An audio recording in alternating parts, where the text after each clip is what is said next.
कई विधायक गाहे बगाए हम लोग के भी संपर्क में हैं, जो प्रधानमंत्री नरेंद्र मोदी जी की सोच के साथ जुड़ना चाहते हैं, मुख्यमंत्री नीतीश कुमार जी के नेतृत्व के साथ जुड़ना चाहते हैं। विपक्ष जिस तरीके से पूरी तरीके से धराशाही हो चुका है, मुझे नहीं लगता कि इस डूबती नाव में कोई और अब रहना चाहेगा। जनता हमें वोट दी है, चोरी हुआ है, घाल मेल करके ये लोग सरकार बनाया है, सरकार इनको मैंडेट नहीं दी। इतना करारा जवाब मिलने के बाद भी अगर नहीं समझते हैं तो और दिन खराब होने वाले हैं उनके। मेरा जीना मरना, पार्टी बनाना, संघर्ष, सब कुछ आरक्षण वापसी है। ये शर्त आपने रखी है सरकार के सामने कि यदि आप ऐसा करें तो हम सोचेंगे, विचार करेंगे। डोमेन में है ये तो सर्वविदित है। क्या बिहार में लालू की पार्टी टूटने वाली है? क्या तेजस्वी यादव को बड़ा झटका लगने वाला है? क्या तेजस्वी यादव आरजेडी को बचा पाएंगे? बिहार में इस वक्त नए विधायकों की शपथ से ज्यादा चर्चा लालू यादव की पार्टी के टूटने की है। बिहार में आरजेडी के खत्म होने की है।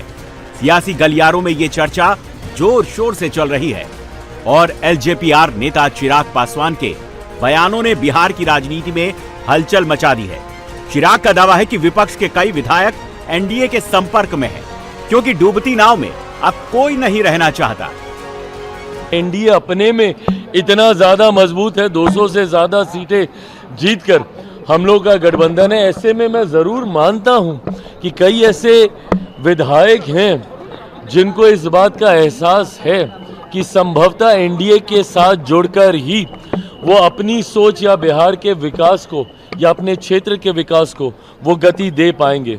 ऐसे में कई विधायक गाहे बगाए हम लोग के भी संपर्क में हैं, जो प्रधानमंत्री नरेंद्र मोदी जी की सोच के साथ जुड़ना चाहते हैं, मुख्यमंत्री नीतीश कुमार जी के नेतृत्व के साथ जुड़ना चाहते हैं। कब कौन किसके साथ जुड़ रहा है ये मैं कह नहीं सकता, बट विपक्ष जिस तरीके से पूरी तरीके से धराशाही हो चुका है, मुझे नहीं लगता कि इस डूबती नाव में कोई और अब रहना चाहेगा। जिस तरह एक एक कर तेज प्रताप यादव और रोहिणी ने तेजस्वी का साथ छोड़ा, तेजस्वी के करीबी संजय यादव पर इसका ठीकरा फोड़ा, उसी तरह एक बार फिर से माना जा रहा है कि आरजेडी में ये टूट संजय यादव की वजह से होगी। दरअसल विधानसभा चुनाव में आरजेडी से 4 ऐसे विधायक जीतकर आए हैं जिन्हें तेजस्वी के विश्वास पात्र संजय यादव टिकट देना नहीं चाहते थे, लेकिन लालू के हस्तक्षेप के बाद उन्हें टिकट मिला और वो जीतकर विधानसभा पहुंचे। ऐसे में ये लोग संजय यादव के साथ ही तेजस्वी से भी नाराज हैं। इन्हें पता है कि अगले 5 साल तक आरजेडी सत्ता में नहीं आने वाली। ऐसे में कई विधायक जेडीयू और बीजेपी के संपर्क में हैं। ऐसा नहीं है कि बिहार में आरजेडी के अंदर ही बिखराव हो रहा है। बिहार में महागठबंधन में भी सब कुछ सही नहीं चल रहा। महागठबंधन में अब बात औकात और हैसियत तक पहुंच गई है।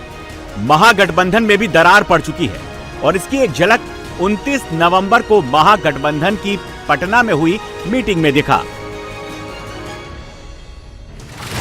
मीटिंग में तेजस्वी यादव को विधानसभा में महागठबंधन का नेता चुना गया। आरजेडी के सभी 25 विधायक थे, लेफ्ट और दूसरी पार्टियों के 4 विधायक पहुंचे, लेकिन कांग्रेस का एक भी विधायक नहीं पहुंचा।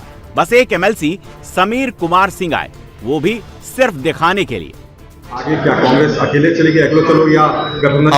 हमारा गठबंधन सिर्फ चुनाव तक था और इसको हम लोग अपना जिला स्तर पर, प्रखंड स्तर पर अब संगठन को मजबूत करने का काम करेंगे। चूंकि आने वाले वर्षों में परिसीमन भी है, पंचायत चुनाव है, 27 में वार्ड चुनाव है, तो इसको लेके हम लोग जमीनी स्तर पर तैयारी करने के। अगर बिहार में आरजेडी में टूट होती है, कांग्रेस विधायक अपना पाला बदलते हैं, तो तेजस्वी यादव को सबसे बड़ा झटका लगेगा। विपक्षी नेता का दर्जा नहीं मिल पाएगा। विधानसभा चुनाव में महागठबंधन को 35 सीटें मिली हैं। तेजस्वी वाली आरजेडी ने 25 सीटें जीती हैं। कांग्रेस को 6 सीटें मिली हैं, जबकि लेफ्ट और दूसरी पार्टियों को 4 सीट मिली है। ऐसे में अगर आरजेडी के 4 से 5 विधायक टूटते हैं और कांग्रेस भी आरजेडी से दूरी बना लेती है, तो तेजस्वी की नेता विपक्ष की कुर्सी खतरे में पड़ सकती है। दरअसल नेता विपक्ष बनने के लिए कुल सीटों की 10% सीट होना जरूरी है। बिहार में 243 सीट है। नेता विपक्ष बनने के लिए 25 सीटें ही चाहिए, जो आरजेडी के पास है, और महागठबंधन को मिलाकर 35 सीटें हैं। लेकिन अगर आरजेडी के 4 से 5 विधायक तेजस्वी का साथ छोड़ देते हैं, कांग्रेस भी महागठबंधन से दूरी बना लेती है, तो तेजस्वी के पास लेफ्ट को मिलाकर भी 24 विधायक ही बचेंगे। ऐसे में आने वाले समय में तेजस्वी के सामने पार्टी को टूटने से बचाना बड़ी चुनौती है। एक तरफ बिहार में आरजेडी के टूट की खबरें हैं, तो दूसरी तरफ प्रोटेम स्पीकर नरेंद्र नारायण यादव नए विधायकों को शपथ दिला रहे हैं, लेकिन विपक्ष अपनी हार की सच्चाई स्वीकार करने के लिए तैयार नहीं दिख रहा है। देखिए, हमारा मनोबल पहले से ही हाई है और जनता हमें वोट दी है। चोरी हुआ है, घाल मेल करके ये लोग सरकार बनाया है, सरकार इनको मैंडेट नहीं दी है। आप लोगों की संख्या कम है तो क्या थोड़ा नहीं, उससे कोई अंतर नहीं पड़ता है। हमारा संख्या गिनने में कम है, लड़ाई लड़ने में हमारी संख्या बहुत है। क्या रहेंगे? ये सारे मुद्दे रहेंगे। अभी तो सदन आज विधानसभा का सदस्य के रूप में हर लोग आज लेगा शपथ, उसके बाद पूछिएगा। आरजेडी नेता अभी भी नीतीश सरकार पर वोट चोरी और घालमेल का आरोप लगा रहे हैं। हार के बावजूद खुद का मनोबल हाई बता रहे हैं। आरजेडी पर बिहार के मंत्री नितिन नबीन ने पलटवार किया, कहा कि बिहार की जनता ने विपक्ष को जवाब दे दिया है, अब भी समय है विपक्ष जनता के इस जवाब का मतलब समझे और विकास में सहयोग करने का काम करे। स्पष्ट कहूंगा कि विपक्ष का सकारात्मक सहयोग चाहिए। जनता ने स्पष्ट संदेश दिया है। अब जनता के इस स्पष्ट संदेश के बाद हम सबको बिहार के विकास में मिलकर काम करना चाहिए। विपक्ष के साथी को जनता ने अब जवाब दे दिया है। अब जनता के जवाब के संदेश को समझते हुए अब बिहार के विकास में योगदान दीजिए। जहां हमारी कमियां हैं उसको आप लाइए, हम सकारात्मक रूप से उसको सुनेंगे और उसको सही रास्ते पर लाएंगे। अभी भी वोट चोरी की बात कर रहे हैं कि आपको मैंडेट आरोप लगा रहे हैं, घपला किया गया, हम लोग को हरा दिया गया। सरकार ने दिया है, जनता ने नहीं, वोट चोरी करके अब इतना करारा जवाब मिलने के बाद भी अगर नहीं समझते हैं तो और दिन खराब होने वाले हैं उनके। ठीक है। लालू परिवार सिर्फ आरजेडी में टूट की खबर को लेकर ही चर्चा में नहीं है, बल्कि नए बंगले को लेकर भी बिहार में सियासत गर्म हो गई है। 15 फीट ऊंची बाउंड्री वॉल कि परिंदा भी पर न मार पाए। 2 एकड़ में हवेली नुमा बंगला, इमारतों के चारों ओर बड़ा ग्रीन जोन। ये तस्वीरें लालू यादव के नए बंगले की हैं। यह आलीशान बंगला पटना के सबसे पॉश इलाके दानापुर के महुआ बाग में बनाया जा रहा है। इमारत का बाहरी स्ट्रक्चर लगभग तैयार है और अंदर इंटीरियर का काम जोर शोर से चल रहा है। इन तस्वीरों से आप समझ सकते हैं कि यह घर किसी सामान्य बंगले जैसा नहीं, बल्कि एक भव्य हवेली की तरह बनाया जा रहा है। बिल्डिंग का डिजाइन और आर्किटेक्चर यहां से गुजरने वाले हर शख्स का ध्यान खींच लेता है। बंगले को लेकर पूरी सीक्रेसी भी बढ़ती जा रही है। बंगले के आसपास सुरक्षा व्यवस्था इतनी सख्त है कि बंगले के अंदर किसी भी बाहरी व्यक्ति या मीडिया को प्रवेश की अनुमति नहीं है। बताया जा रहा है कि घर को पूरी तरह से तैयार होने में अभी 6 से 8 महीने का समय और लग सकता है। 2 एकड़ से ज्यादा जमीन पर फैले लालू यादव के इस हवेली नुमा बंगले में 9 बड़े बेडरूम, एक विशाल drawing room, puja room, guest room, family lounge और अलग से स्टाफ क्वार्टर्स बनाए गए हैं। घर के चारों ओर बड़ा ग्रीन जोन और आकर्षक गार्डन डेवलप किया जा रहा है। परिसर के भीतर पार्किंग की व्यवस्था की गई है। पिछले 3 साल से अधिक समय से महुआ बाग में लालू प्रसाद यादव का आलीशान मकान बन रहा है। हर रोज लालू प्रसाद यादव सुबह 9 से 10 के बीच महुआ बाग जाते हैं और निर्माण काम की समीक्षा करते रहे हैं। पटना के फुलवारी शरीफ के महुआ बाग में लालू यादव का एक विशाल और आलीशान बंगला तैयार हो रहा है। बंगले के अंदर जाने की मनाही है, इसलिए हम आपको यहाँ एक ऐसी जगह से तस्वीर दिखाने की कोशिश कर रहे हैं जहां से ये बंगला आपको काफी भव्य और विशाल नजर आएगा। ये देखिए, ये है लालू यादव का बंगला। पिछले करीब 2.5 साल से ये बंगला बन रहा है और खुद लालू यादव अक्सर यहाँ पर जो कंस्ट्रक्शन वर्क है उसका जायजा लेने के लिए यहाँ पर आते हैं। बंगले के चारों तरफ एक विशाल चहार दीवारी बनाई गई है। करीब 15 फीट ऊंची चहार दीवारी बनाई गई है। सुरक्षा और गोपनीयता का पूरा ख्याल रखा गया है। और इस बंगले की खासियत ये है कि भवन निर्माण की जो एक यूरोपियन शैली है, कॉलोनियल शैली, उसके आधार पर इस बंगले को तैयार किया गया है। 9 कमरे इसमें हैं।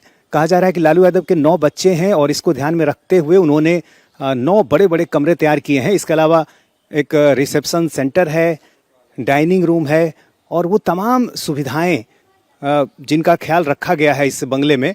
और पूरे एरिया में प्लांटेशन किया जाएगा, काफ़ी खूबसूरत तरीके से इसे सजाया जाएगा और अक्सर लालू यादव खुद यहाँ पर पहुंचकर हर चीज़ का जायजा लेते हैं। अभी लालू परिवार पूर्व मुख्यमंत्री राबड़ी देवी को मिले 10 सर्कुलर रोड स्थित आवास में रह रहा है, लेकिन राबड़ी देवी को अब इस आवास को खाली करने का नोटिस मिला है। ऐसे में माना जा रहा है कि लालू यादव इस नए घर में शिफ्ट हो सकते हैं। पटना के फुलवारी शरीफ के महुआ बाग में लालू यादव का एक विशाल और आलीशान बंगला बन रहा है। एक ऊंची जगह से हम आपको इस बंगले की तस्वीर दिखा रहे हैं। ये है वो बंगला जो पिछले करीब 2.5 साल से तैयार हो रहा है और लालू यादव, राबड़ी देवी खुद इस बंगले के निर्माण कार्य का जायजा लेने के लिए अक्सर यहाँ पर आते रहे हैं। अभी ये बिल्डिंग बन रही है और माना जा रहा है कि अगले कुछ महीनों में ये बिल्डिंग बनकर तैयार हो जाएगी। कहा जा रहा है कि लालू यादव इसी बंगले में अब शिफ्ट होना चाहते हैं क्योंकि भवन निर्माण विभाग ने 10 सर्कुलर रोड जो राबड़ी देवी को आवंटित है उसको खाली करने को कहा है। लालू यादव चाहते हैं कि उस बंगले को यदि वो खाली करने की नौबत आती है तो ऐसी स्थिति में वो इसी बंगले में आकर शिफ्ट करें। लेकिन लालू परिवार के इस बंगले में शिफ्ट होने से पहले ही सियासत छिड़ गई है। विपक्ष बार बार आरोप लगाता रहा है कि लैंड फॉर जॉब घोटाले के दौरान रेलवे की नौकरी के बदले मिली जमीनें इसी बंगले के लिए इस्तेमाल की गईं। चिराग पासवान ने भी कहा है कि लालू यादव की मौजूदा परेशानियों की जड़ लैंड फॉर जॉब स्कैम है और इसी घोटाले ने कई सवाल खड़े किए हैं। उन्होंने तंज करते हुए कहा कि मुझे नहीं पता बंगला कितना वैध है या कितने गलत आधार पर खड़ा है, लेकिन अगर कागजात गड़बड़ हुए तो कार्रवाई तय है। लैंड फॉर जॉब यही विवाद ने इनकी मुश्किलें बढ़ाने का काम किया। मुझे नहीं पता कितनी जायज़ कितनी गलत आधार पर अर्जित की हुई संपत्ति है, बट जो भी गलत होगा वो कानून के दायरे में तो आएगा। लालू परिवार का महुआ बाग वाला बंगला पिछले कई सालों से विवादों में रहा है। करीब 2 एकड़ से ज्यादा जमीन पर फैला ये आलीशान बंगला पटना के सबसे पॉश इलाके में है। सूत्रों की माने तो इस बंगले की कीमत आज के समय में सैकड़ों करोड़ रुपए है। ईडी ने पहले ही लालू परिवार की कई संपत्तियों को जब्त किया है, जिनमें इस बंगले से जुड़े कई हिस्से भी शामिल हैं। पटना में लालू परिवार के इस बंगले को लेकर बिहार की सियासत में पहले भी कई बार हंगामा हो चुका है। 2022 में ईडी की छापेमारी के दौरान भी इस बंगले का नाम सामने आया था। अब चिराग पासवान का ताजा बयान एक बार फिर इस बंगले को सुर्खियों में ला रहा है। माना जा रहा है कि आने वाले दिन में यह मुद्दा और तूल पकड़ सकता है।